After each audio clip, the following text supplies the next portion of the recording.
వైఎస్ఆర్ కడప జిల్లాలో జమ్మలమడుగుకు 14 కిలోమీటర్ల దూరంలో టూరిస్టులను విశేషంగా ఆకర్షిస్తున్న గండికోటను గురించి ఈ వీడియోలో తెలుసుకుందాం.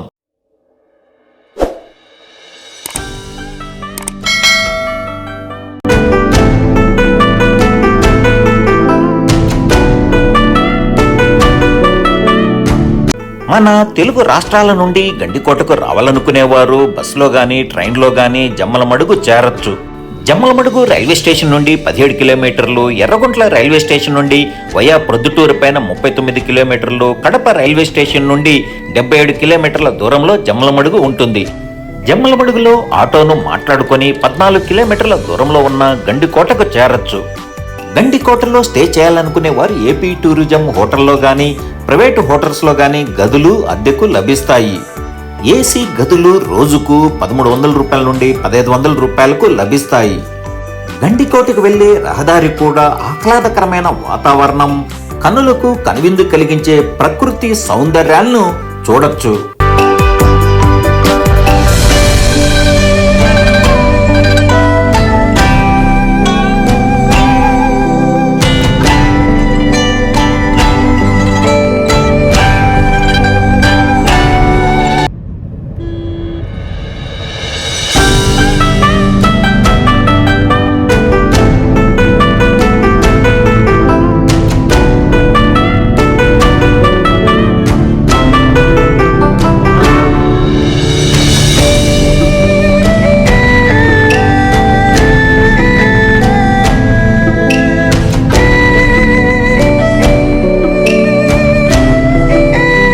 ప్రసిద్ధి చెందిన గండికోట ఊరిలోకి ప్రవేశించాము.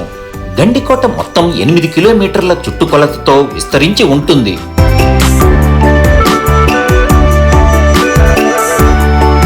పెన్నా నది ఎర్రమల్ల పర్వత శ్రేణులనే గండికోట కొండలని పేరు.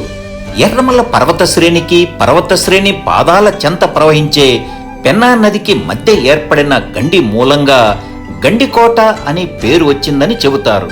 పెన్నా నదికి కుడి ఒడ్డున ఉన్న గ్రామం మరియు చారిత్రాత్మక కోట ఇది. కళ్యాణి చాళుక్యులు, పెమ్మసాని నాయకులు మరియు గోల్కొండ సుల్తానేట్ వంటి వివిధ రాజవంశాలకు ఈ కోట అధికార కేంద్రంగా ఉండేది. త్రైలేఖ్య మల్లుడుకు సామంతరాజైనటువంటి కాకరాజు క్రీస్తు శకం 1123లో ఈ కోటను నిర్మించినట్లు చరిత్రకారులు చెబుతారు. పెమ్మసాని రామలింగ నాయుడు 101 బురుజులు, భారీ రాతి కోట నిర్మించారని చెబుతారు. ముస్లిం రాజుల పాలనలో ఇస్లామిక్ వాస్తు శిల్పం యొక్క వివిధ మార్పులు చేర్పులు ఈ కోటకు చేయబడ్డాయి. గండికోట క్రీస్తు శకం 1239 నుండి 1304 వరకు కాకతీయ రాజవంశం పాలనలోకి వచ్చిందని చరిత్రకారులు చెబుతారు. కడప జిల్లాకు చెందిన ప్రసిద్ధి చెందిన వేమన కవి గండికోట ప్రాంతంలో కొంతకాలం నివసించారని నమ్ముతారు. గండికోట ప్రధాన ద్వారం దాటగానే చార్మినార్ వస్తుంది.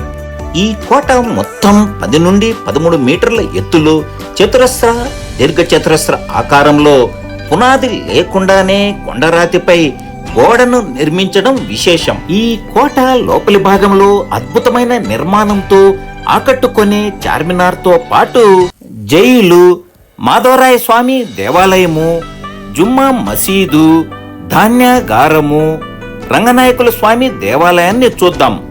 12వ శతాబ్దంలో నిర్మించిన ఈ గండికోట 16వ శతాబ్దం వరకు హిందూ రాజుల ఆధ్వర్యంలోనూ, తర్వాత ముస్లిం రాజులు, తర్వాత బ్రిటిష్ వారి ఆధీనంలోనూ, ప్రస్తుతం పురావస్తు శాఖ పరిధిలో ఈ కోట నిర్వహింపబడుతున్నది.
పెన్నా నది నుండి కొండపై నుండి 300 అడుగుల లోతులో కనపడే ఈ లోయ పాయలు కనులకు కనువిందుగా ఉంటుంది.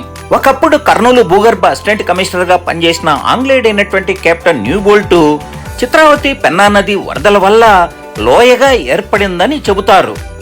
అద్భుతమైన గండికోట నిర్మాణాలు, పెన్నా నది లోయ సోయగాలతో టూరిస్టులను ఎంతో ఆకట్టుకుంటూ ఉన్నందువల్లనే నిత్యం ఈ ప్రాంతాలలో వెడ్డింగ్ షూట్స్, సినిమా షూటింగులు, సాహస క్రీడలు, బోటు రైడింగ్, శుక్రవారం అయితే క్యాంపింగ్ టెంట్లతో ప్రకృతి ప్రేమికులతో గండికోట పరిసర ప్రాంతాలన్నీ కలకల్లాడుతూ ఉంటాయి.